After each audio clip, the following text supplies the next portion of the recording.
Couple rescued alive as Air First Hospitality and Tour helicopter crashes into building in Lagos, Nigeria.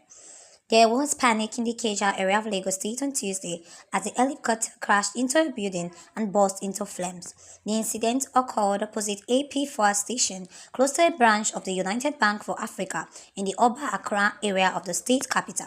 It was learned that the incident occurred around 3:30 p.m.